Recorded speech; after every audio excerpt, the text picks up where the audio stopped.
Hello అండి. ఏం చేస్తున్నారు? మేముండే దగ్గరైతే ప్రెజెంట్ వర్షం పడుతూ ఉందండి. అంటే మీకు వీడియోలో సరిగ్గా కనిపిస్తుందో లేదో నాకు తెలీదు కానీ, అంటే బెంగుళూరులో ఎప్పుడూ క్లైమేట్ కూల్‌గానే ఉంటుంది కూడా. అయినా ఈ వర్షాలకి ఇంకా చలిగా ఉంటుందండి. అంటే వర్షం అంటే ఫాస్ట్‌గా పడేసి మళ్ళీ ఆగిపోవడం, తెరపివ్వడం అలా ఏమీ లేదండి. ఏదో ఒక టైంలో చిన్న చినుకులతో స్టార్ట్ అయ్యి మళ్ళీ పెద్దగా అవ్వడం, మళ్ళీ స్లో అయిపోవడం ఇలా పడుతూనే ఉంది. ఇప్పుడు టైం అయితే ఎగ్జాక్ట్‌గా 1:30 అట్లా అవుతూ ఉంది. గీజుకి లంచ్ పెట్టేసాను.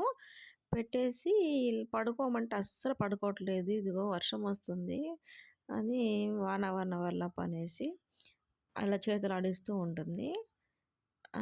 చూడండి ఒక బొమ్మనైతే తెచ్చుకొని ఆడుతూ ఉంది. నార్మల్‌గానే మా ఇద్దరికీ ఈ క్లైమేట్ చేంజెస్‌కి కోల్డ్, కాఫ్ అయిపోయింది ఫుల్‌గా. అసలు ఈ క్లైమేట్‌కి బయటికే రాకూడదు. బట్ ఇంట్లో కరెంట్ పోయిందని జస్ట్ అలా డోర్ తీసానో లేదో వెలుతురు కోసము, ఇంకా బయటకి పరిగెత్తేసింది. తనకి ఇంట్లో ఉండే కంటే ఇట్లా బయట కారిడార్‌లో ఆడుకోవడం అంటే చాలా ఇష్టము. అయినా మా బిల్డింగ్ పక్కన పెద్దగా చెట్లు కూడా ఏమి ఉండవండి. బిల్డింగ్సే ఉంటాయి. అయినా కూడా ఇంత చలిగా ఉంటుందసలు. ఇంక ట్యాప్ వాటర్ అయినా ఇదిగో ఇక్కడ చేతులు పెట్టి ఆడుతూ ఉంది కదండీ! అవి కమ్మీల్లాంటివి. అవి కూడా ముట్టాలంటే అసలు చేతులు షివరింగ్ వచ్చేస్తాయి. అంత చలిగా ఉంటుంది.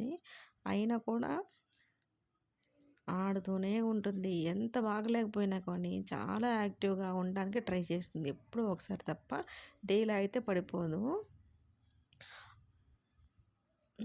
ఇద్దరు పిల్లలున్న వాళ్ళు ఎలా మెయింటైన్ చేస్తారో ఏమో కానీ కిడ్స్‌ని. నాకైతే గీతుని రన్ అయితే చేపిస్తూ ఉంటుంది ఇంట్లో ప్రెజెంట్. ఎంత బతిమలాడినా ఇంట్లోకైతే రావట్లేదు బాబోయ్ అసలు. వీడియోకి ఇంతేనండి. Thank you for watching. Bye bye.